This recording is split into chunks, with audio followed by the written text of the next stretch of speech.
Sandra in Bucks County, basically Fraudland Center in Pennsylvania. Let's go to Sandra in Bucks. I love that name. Rush used to have his list of favorite ladies' names, and Sandra should certainly be high up on that, even if I've given it a slightly longer vowel sound than I should. Sandra in Bucks County, what have you to report from Ground Zero in the great election heist? Well, you got it. It is Sandra, and I want to wish Rush well this week. And I also want to thank him for having the brilliant, witty Mark Stein filling in. Thank you. Well, I'm humbled by that. Thank you, Sandra. And thank you. Here is a story. My husband and I were actually victims of election fraud, which required identity theft, forgery, co-opting of ballots, and actually voting. Now, it originally occurred in our primary. We're in our late 70s. We just moved here a couple of years ago. Someone was able to get and probably got into a database with all of the information that you have to have in order to apply for online ballots. So once you have done that, then you have to be able to have an exact copy of the signature, both written and printed. So all of this was done. Somebody co-opted, somebody got a hold of all of this information and was able to do this in the primary, and it was totally by accident that I got an email from the government on August 13th. I almost just swiped it out of my phone. I thought, yeah, I don't need this. But I did. I opened it and I read it, and it said that my ballot was pending, and I had these permanent ballot status. I said, I never did this. What is this all about? It's got to be a hoax. Right. I read it again, kept looking, and said, you know what? I think I'm going to start checking on this. I think it was a Thursday. I couldn't get through to anyone at the state for days because they put you in a loop, you know that. And eventually I did get to Bucks County, and they looked through and they said, oh, yeah, there's an application for you here. And by the way, there's a vote. And I said, no, I didn't apply and I did not vote, period.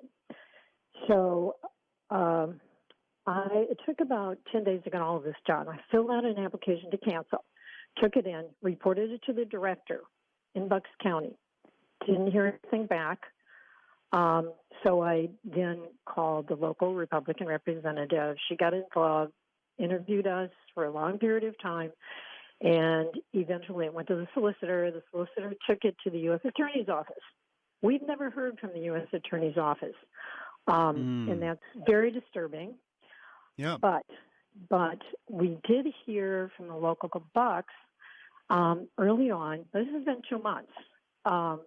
Early on, and what they did was they took our DNA samples and our handwriting samples, and we told them it looks exactly like our handwriting. Right. Our handwriting samples in order to prove that we are not either crazy or, that we're lying or something. You can probably tell by speaking to me, although I'm 76 and so is my husband. We're very well educated, very intelligent, very fluent people. And somebody has done this to us. And if they did it to us, it's very possible. But I would like to just tell all of your viewers and anybody else who is listening, if you went to the polls and you were told that you had to do a provisional ballot, call, because that is exactly what would have happened to both of us had I not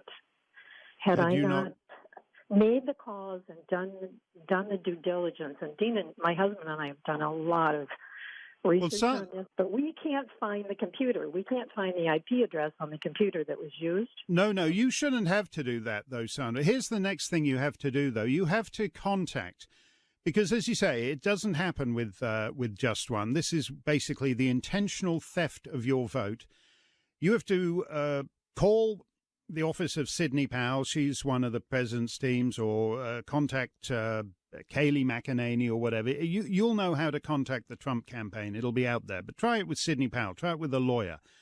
That basically your vote was stolen from you. And a lot of this stuff, like taking your DNA and all the rest of it, that's all nonsense. You're who you say you are, and someone who is not you has voted for you. And you need to take that and sign an affidavit. That's a fancy term, but basically what you have to do is type out what you've told me on a piece of paper and get it notarized by someone who's a justice of the peace. And they just have to notarize it. And then you have to just get hold of Sidney Powell or one of the president's other team and get it to them. There's too much of this. And it's not just anecdotal. But as Rush said yesterday, the evidence has to be sworn evidence if you're laying it before a court. So get an affidavit, do an affidavit, get it to the president's lawyer. Mark Stein for Rush. More straight ahead. You're listening to the EIB Network.